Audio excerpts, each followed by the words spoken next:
Tyson Fury. Pagkatapos nalasap ang pagkatalo kontra kay Alexander Usyk, Fury nagdesisyon muna na hindi mo nakakasan agad ang rematch itong si Usyk. Ano kaya ang tunay na dahilan? Kaya tara ating alamin. Terence Crawford si Naoya Inoue at mas pinili ang maging number 1 pound for pound boxer ay itong si Usyk. Inoue, posibleng mapapatalsik sa trono at baklas ang paghirang niya bilang pound for pound king. Ito po ang mga nilalaman ng ating kwentuhan. Kaya tara, kwentuhan na!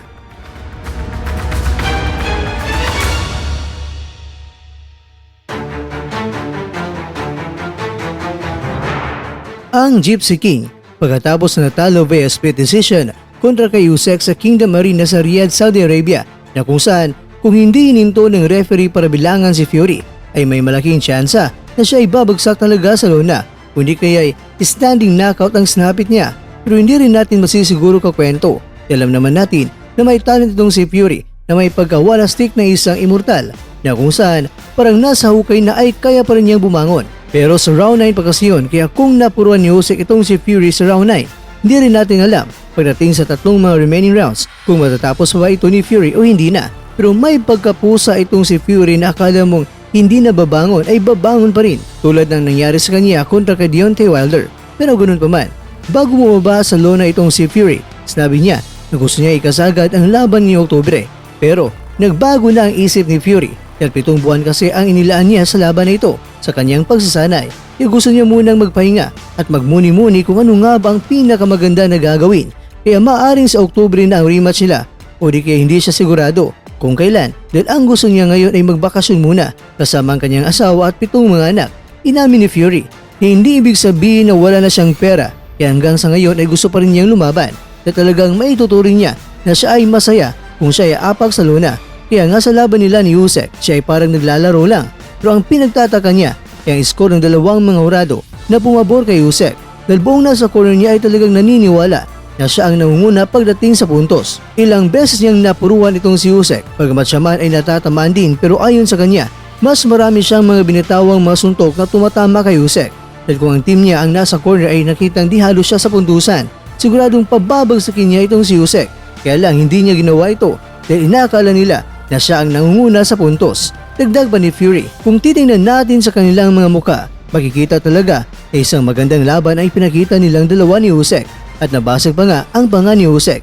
Kaya kahit na siya ay natalo, pero ito ay isang napaka-close fight na bigyan nila ang mga tao na isang umaatikabong laban. Kaya kung ano man ang desisyon ni Fury patungkol sa rematch kung sa Oktubre na ba, ay maghintay lamang ang mga boxing fans kung ano nga ba ang kanyang magiging desisyon. Samantala, sa ngayon kakwento ay may 3 mga boksingero na naging television undisputed world champions, Terence Crawford, Naoya Inoue at itong si Usyk. Kaya naman, dito na umusbong ang debate kung sino nga ba ang karapat-dapat na maging pound for pound king.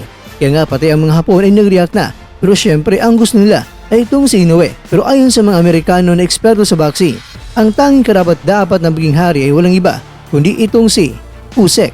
Pero ayon sa kanila, hindi rin pwede na isang tabi lang din sina Inoue at Crawford dahil puro mga magagaling din ang mga boksingero. Pero sa liit ng timbang ni Usyk na umakyat sa heavyweight, napakalaking agwat ng timbang at angkad ng kalaban niya ay hindi niya inatrasan at hindi pa lumaban sa kanyang baluarte. Ang pinakamagandang dahilan pa nila, syempre itong si Usyk na kilaban niya itong si Fury, hindi siya naging membro ng Gapang Boys. Kung si Inoue nga ay naging Gapang Boy na may weight limit silang dapat na makuha at hindi pa kampiyon ang kanyang kalaban, kaya mas bibilib talaga ang marami kay Usyk na talagang lalaban ito kahit gaano man kalaki ang pagitan ng timbang at angkad ng kalaban. Kaya naman, kahit na hinirang na itong si Inoue na siya ang number 1 pound for pound king, pero maaring mapapatalsik si Inoue sa kanyang trono.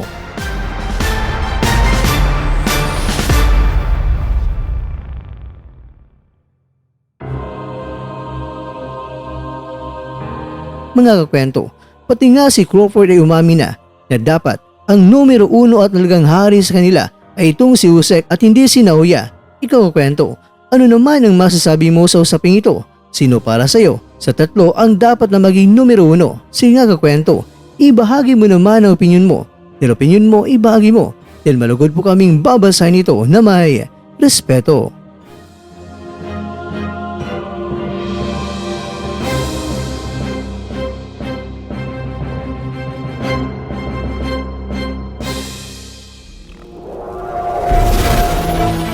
At dyan, nagtatapos ang ating kwento.